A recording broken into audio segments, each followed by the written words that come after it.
Good to see you. Nice to see you. Little Johnny Strikes Up the Band. Warren Zevon, also a friend of Hunter Thompson. Yes. Yeah, very nice. That sounded great, Paul. Thank you very much. Sure. Well, Johnny, how are you? I'm all right. Good to see you, my friend. You too, man. Thank you. How was your summer? What'd you do? Were you working? I was working, yeah.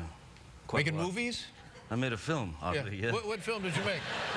I made a film with, another film with Tim Burton called Dark Shadows. Dark Shadows, and it's a vampire movie? Something like that, yeah. Yeah. How's your family? They're great. How are the girls? You got like a teenager and a 9-year-old? My girl is 12. Boy and a girl. And yeah, and my boy is 9, and yeah, they're just growing all too fast. I remember one time when the kids were much younger, you described them as being like taking care of small drunks. Yeah, there is that syndrome of the tiny drunk. You know? Yeah, and how has that evolved? Hopefully it's evolved. What has it evolved to now? They're slightly less drunk, but still teetering. Yeah. You know? What I have run into here now is a patch. I hope it's only a patch of everything is no. Whatever I suggest, whatever I ask for, everything is no. Yeah. And then you have to work around it. And boy, is it tiring. There's the no, and then there's the why. Yeah. Oh, yeah. Well, believe me, I'm not equipped for the why. Why comes next. Because it's the endless why. Yeah. But the girl, now what is she, I mean, she's she's high school, isn't she? She's in junior high, yeah. She's verging on teenagerdom, which is frightening. Really frightening. Well, makeup and things. Yeah. Well, makeup, but believe me, if that's all you got to worry about, you're home free. Yeah. Yeah, no, she's quite astonishing. I'm in big trouble. Now listen, I mean, what happens when she comes home and says, you know, Dad, I've spent 14 years admiring your body art.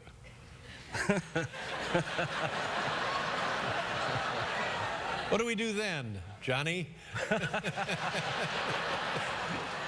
My fear is that she'll bring someone home that she's been admiring his body art. Well, sure. That's my fear. Oh, man. And the kids spend equal time in California and also France, is it? Yeah. And do they consider, well, that's a pretty worldly experience for kids.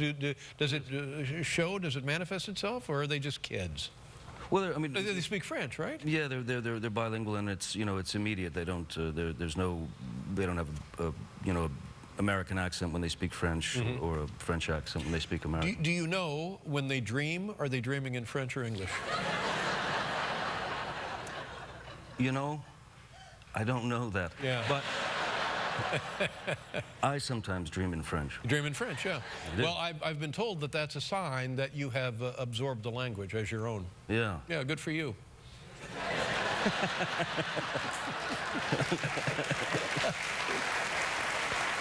So I've made it. Your daughter likes Justin Bieber? Oh, yes, she does. Yeah.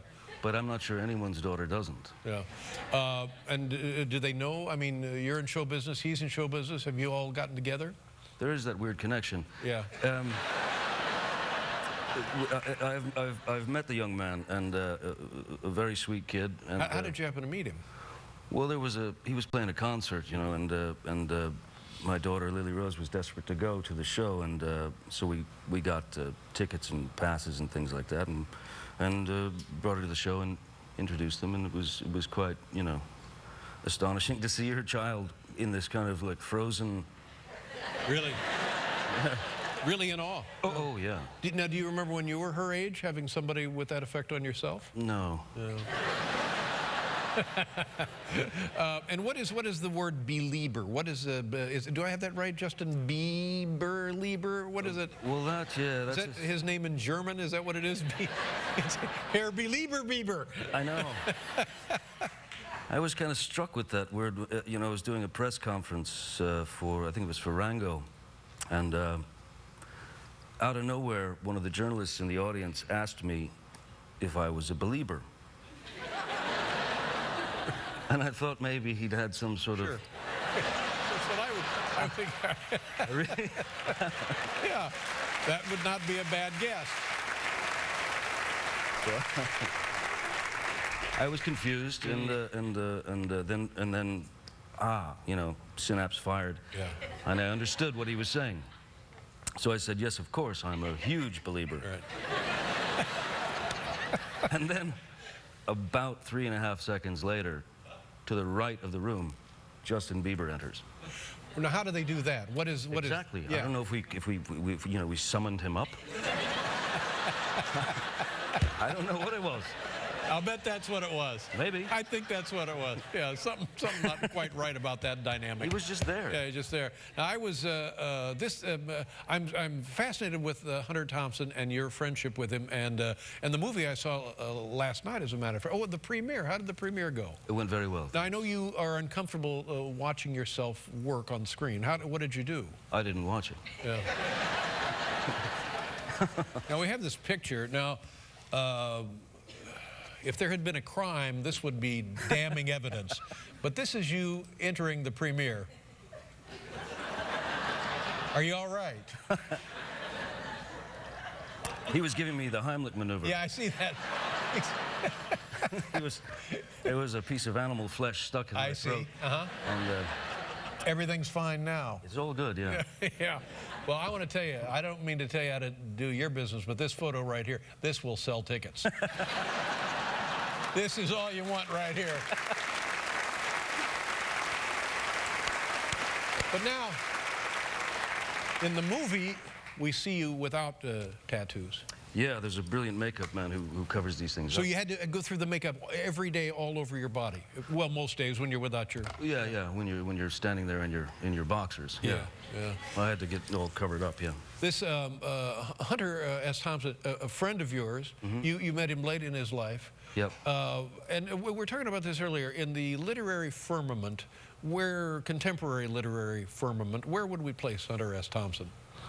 I mean, for me, I think Hunter is one of the most, without question, one of the most important writers of the 20th century. He reinvented a style of writing by putting himself into the situation, by living it. This was the phrase, the gonzo journalism stuff? Yeah. And as prolific as he should have been, or not? Pretty prolific for a very long time. And then, you know, later in life, just kind of veered off, you know, a little. In terms Demons. I mean, he was on the old show 2 or 3 times. Yeah. And I can remember those segments. I can hear in my head the second hand clicking, because with him you just didn't know. You know, is an ambulance on its way? What will Hunter do? Will he be here? Will he not be here? Well, no, he was very unpredictable in a lot of, I mean, in every way possible. The first time I met him, I happened to be in Aspen this was December of '94. I happened to be in Aspen, and I got an invitation from a mutual friend, said, would you like to meet Hunter? Come to the Woody Creek Tavern at, you know, midnight or something. So I go to the Woody Creek Tavern. I make my way to as far back in the place as I can, you know, the back wall, just to kind of be invisible. And then at around 1:30, the front door bursts open, and I literally saw sparks, but sparks. And then I saw people like throwing themselves out of the way. Yeah. And this kind of sea, you know, opening, the parting of the sea, and people jumping and diving and hurling themselves to safety. And then I heard, out of my way, you bastards. And as he got closer, I realized that he had a 3-foot cattle prod in his left hand. And a taser in his right hand. Sure. Yeah. Just trying to make friends. But he, but I mean, beyond that, what kind of guy was in there? I mean, he was a wonderful guy. He was brilliant, incredibly quick-witted. Obviously, as you know him, he was very, very fast and very, very funny. But he was a sort of he just wanted to have fun, and he did. I mean, he dictated exactly the way he was going to live his life, and you know. Was he frustrated because he maybe was on, and I don't mean to be flip about this, but on the wrong planet? Was he one of those guys that just didn't kind of fit in the way he, or maybe he didn't care? Oh, well, he couldn't give a rat's. Yeah. He really didn't. So it didn't make any difference what planet. It was all going to be about him. Exactly. Yeah. I'll tell you what, when we come back, we'll continue chatting here with Johnny Depp, ladies and gentlemen.